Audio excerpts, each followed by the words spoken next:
একটিমাত্র settings on করে আপনার হাতের মোবাইলটি অনেক দিন আপনি ব্যবহার করতে পারবেন। আমাদের সবচেয়ে গুরুত্বপূর্ণ পার্ট হয়েছে মোবাইলের পাওয়ার বাটন। এই পাওয়ার বাটনটা যখন কোনো কারণে নষ্ট হয়ে যায় কিন্তু এই মোবাইলটা অচল হয়ে যায়, মোবাইলটার কোনো কার্যক্রম ক্ষমতা থাকে না।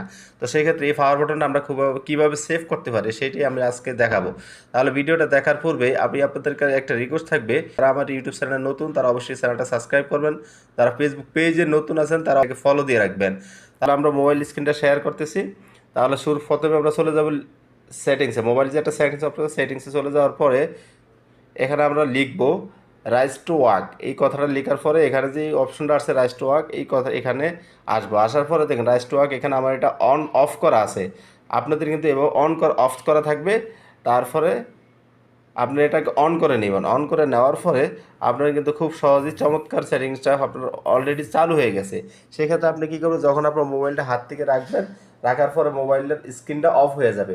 আর যখন হাত নেবেন, তখন হাতে নেওয়ার পরে মোবাইলের স্ক্রিনটা অন হয়ে যাবে। তাহলে ভিডিওটা দেখলে আপনারা খুব সহজে এটা সেটিংসটা করে নিতে পারবেন। আজকের মতো এখান থেকে বিদায় নিলাম, পরবর্তী দেখা হবে নতুন কোনো ভিডিওতে।